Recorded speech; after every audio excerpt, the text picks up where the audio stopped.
Welcome back to the channel. We're going to do some diagnosing deltaforce 29. So let's go ahead and get this unwrapped, shall we? So actually this is a pretty simple boat. What I'm running in this particular boat, first of all, I did a carbon fiber inlay. I have a Castle Hydra Ice 240. It's an older ECU or ESC, but I've had it for quite a while. I bought it brand new. It's kind of funny, I ended up having to go to a bigger servo. I'll get to that in just a second.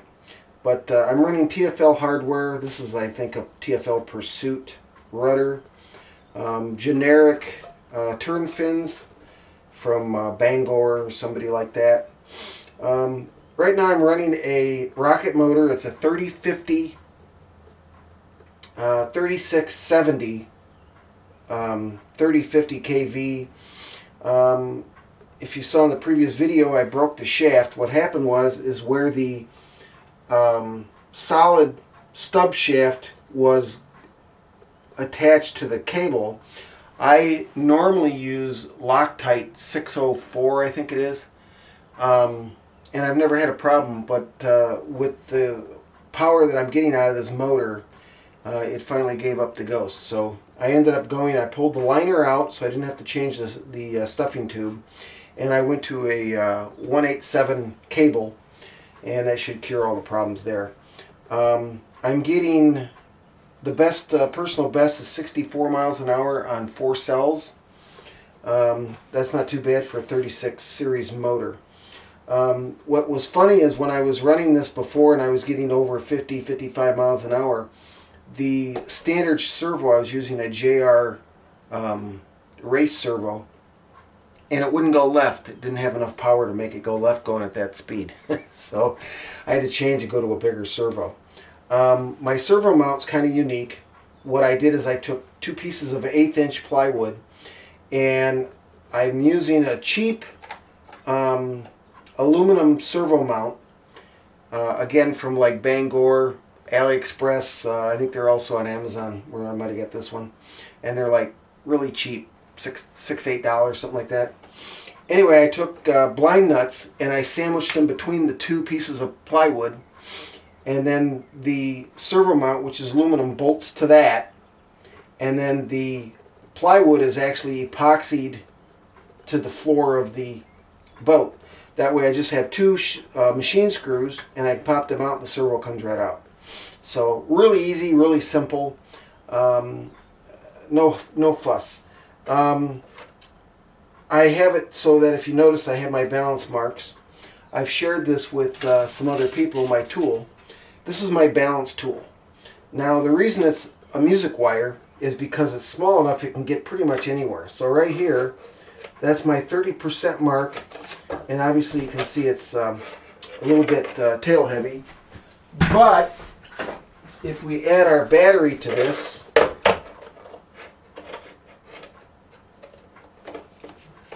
it's right at the money.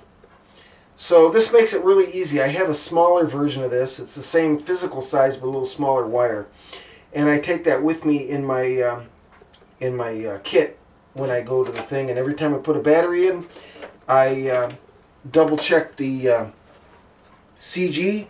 Now the reason for that is because if you make the CG constant, any adjustments you make on your stub shaft, whether you have positive, negative, or neutral, anything that you change, you have a base right here. So now if you say, okay, look, I've got this stub shaft adjusted and it's still porpoising or bouncing or whatever, I can move my battery and change my CG, right? So if I move my CG, let's just say we move it up to the front, okay, obviously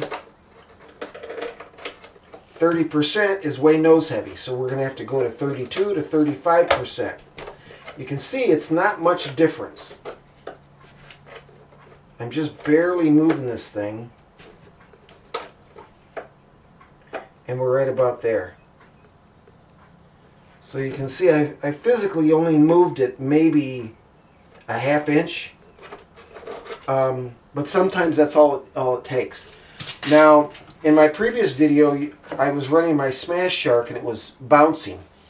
One of the causes of that could also be because you have too much stinger, positive angle. So what it's doing is it's trying to hold the bow up. There's too much weight on the nose, so the CG could be off, which I think is the case in the Smash Shark. I can't get the CG back far enough. And so what it does is it's trying to pull the motor up and it can't. The boat, front of the boat comes down, boom, boom, boom, boom. And that's why you get some of that hopping sometimes. If you move the CG back, it'll eliminate that. You can also, if you have enough power, big enough prop, big enough motor, whatever, a lot of times that will compensate for that as well. But I would rather adjust it by the CG. So I know in the Smash Shark the CG is too far forward and I need to bring it back. So there you go. The other thing I'll show you real quick is this tool I made. Now, sometimes getting the screws in the motor mount or any other component is pretty tough. So what I ended up doing is I took an old piece of flex shaft, I think this is .130, and I put a little piece of fuel line, silicone tubing, and then I have a Allen wrench bit. And so what I did is I put a piece of heat shrink tubing on that, and this is the Allen bit for the 3mm screws. I think it's 2.5. And then this slides over that, and then I put a little collet right here that I had extra. And then this is a joiner, another collet. And I can use it like that, and I can sit there and turn it, and it works really good. So I have something in my hand. I can also do it this way. So kind of a neat little tool. It works really well, and it's cheap. It's whatever spare stuff you have laying around. So that's the deltaforce. We're going to go ahead and do another video later today and get this thing out on the water and see if we can't run it. This is I had really good results with this. This is a Prather Products stainless steel 225 that I detongued, modified, sharpened, balanced, thinned, all that.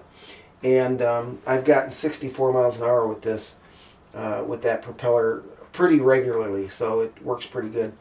I don't use my trim tabs very much. They're very, very little. And the reason for that is anytime you use those trim tabs, you're adding resistance, and it can actually slow it down. So you want to try to have your CG as correct as possible, and then that way when the boat does hit a wake, it'll more fly than go up or nose in. So you want to be able to have your CG correct. That's really, really important. I don't see enough stressfulness on CG on videos that I watch, and they're saying, oh, I'm moving the batteries or I'm moving the strim, but there's no basis for why or where we're doing that from. So monos are generally around 30 to 32%, which is kind of where this one's at. So that's where you want to start. And I believe catamarans are also around 30%.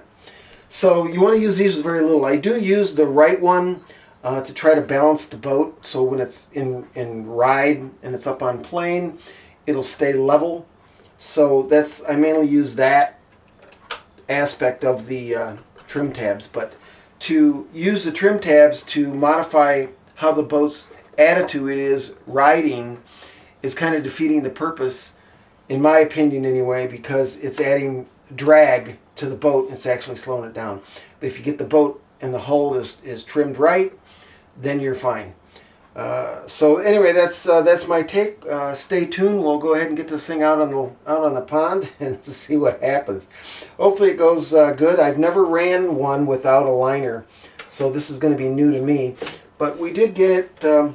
We had a new collet, of course. I had to trim the brass tubing stuffing tube back a little bit, but it all turned out pretty good. For my through hulls, I'm also using just regular brass tubing, and I just drilled it so that they just barely fit. And then if you want to, you can actually glue a washer that slips over the tubing on the inside. So there's that as well. So anyway, that's my deltaforce 29. I'm trying to work on some graphics for this yet, but haven't come up with anything. Haven't figured out a theme of what I want to do, but that'll be coming sooner or later. So hey, thanks for watching. Hope you subscribe.